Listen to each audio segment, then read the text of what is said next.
kaya naman pala. Nagkaso ang mga Timur. Kinasuhan ng Pilipinas dahil hindi daw tumupad sa kontrata. Anong sabi ni Tatay Digong? No? Ang sabi ni Tatay Digong, bakit yun ninegosyohin ang mga Pilipino na ang resources na ginagawa niyong negosyo galing sa bansang Pilipinas? Anong sinabi ng mga water concessionaires? Ay, mahal na Presidente, kami po ay nangihingi ng paumanhin. Hindi na po namin sisingilin ng gobyerno. Natakot sila. Diba? Kamusta naman itong mga kaatikan natin? Mga adictus benedictus. Nagbabalik na po. Ako naniniwala ako personally. Kaya sinisira ang mga Duterte. They are the combinations of oligarchs, CPP-NPA, mga komunista, mga politiko, mga drug lords, at mga oligarko. Yan ang composition nila. Why? 6 na taong na perwisyo yung pagkita nila. 6 na taon na hindi nila nasipsip ang dugo at pawis ng mga marilitang Pilipino. 6 na taon ng mga drug lords, hirap na hirap paano magbebenta ng droga. Ngayon, ang tanong, the proliferation of drug selling andyan na naman across the streets. Lumalabas na naman ang epekto ng paggamit ng droga. Alam nyo ba, maraming mga kabataan, lalo na mga babae, nawawala sa iba't ibang lugar ng Pilipinas. Alam nyo ba yun? At natatagpuan, nakasako, natatagpuan sa bukid, sa gubat, walang pante, may nakapasok na kung ano-ano, o kaya nakasako, binasag ang bungo. Yan ba ay gawain ng isang matinong pag-uutak? Hindi. Yan ay gawain ng isang bangag. Kaya kayo gusto ko po kayong pag-ingatin. Mga kababayan taga San Jose, ingatan nyo yung mga anak ninyo, lalaki man o babae, bata, ingatan nyo, ingatan nyo. Bakit? Kasi nagkalat na naman ang mga bangag. See? 75 anyos na lola, inabutan sa kwarto ng bangag. Walang kumot, nakalihis ang palda. Ang tingin ni bangag, 16 anyos, binanatan, pinatay. Hamakin nyo, utak ng bangag yan. Saan? O meron dito. Masakit, ilang pamilyang patay. O, epekto ng droga. Alam nyo, nung panahon ni Tatay Digong, ang Pilipinas, ganito na paangat na tayo. Paangat na. Ang CPP-NPA, patapos na yung buhay nila. Iilan na lang. Tingnan nyo yung mga kamatayan black sa Kongreso, ilan na lang sila nakapasok. Ang dami nang nawalang party list na NPA. Paangat na tayo Kaya lang, sinubok ng pagkakataon ang administrasyon ni Digong. Tumama ang pandaigdigang pandemya. Kaya nga sabi ko, dapat pa rin tayo magpasalamat. Mahirap yun Habang nilalabanan mo ang droga, kailangan may parating ka na pagkain at seguridad sa bansang Pilipinas. Sabay po yan pinaggawa. Meron pa tayong build program, projects na ngayon natapos na, pinagmamalaki ngayon ng presidente nyong bangag.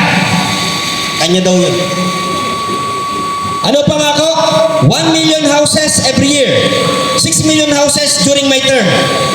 Umamin po ang bisod. Hindi natin kaya bossing. Ang kaya lang natin, 300 to 350 houses. Ang tanong, paano ka pa kayo? Meron pang lumapit sa inyong kapital ninyo, Mayor, housing. Wala. Alam niyo bakit? Ganyan ang klase ng gobyernong meron tayo. Kulay-kulay, pili-pili. At dahil most of the mayors, mga supporter ng bangag, markado kayo. Pag hindi niyo siya binoto, tapos kayo. Anong sabi ni Tatay Digong during our meeting 3 months ago sa Davao? Umiiyak yung matanda. Nandun ako, nandun si chairman, nandun yung iba nating mga kasamang vloggers. Nandun sila, magkakasama kami. Sana ang Pilipino magising. Sana ang Pilipino mamili ng mga leader na hindi galing sa mga kilalang pamilya na sila-sila na lang. Kasi wala nang gagawin yung mga yan kung hindi protektahan ang kanilang mga ninakaw at patuloy na magnakaw. Sana ang maupong mga leader, kilala si Judith. Kilala niyo pa si Judith? Sino si Judith? Sabi ng mga Bisaya, ay kaputa, Judith na naman ang kuryente. Oh, sino si Judith? Judith! Ito bang mga nasa kongreso na to, Senado, mayor nyo, may problema pa sa kuryente yan? Punta kayo sa bahay nila. Pati yata yung inodoro nila may aircon. Diba?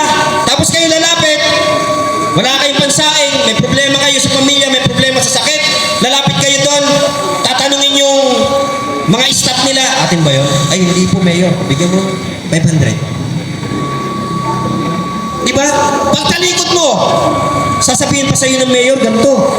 Ang kapal ng mukha nitong mga taga San Jose na to.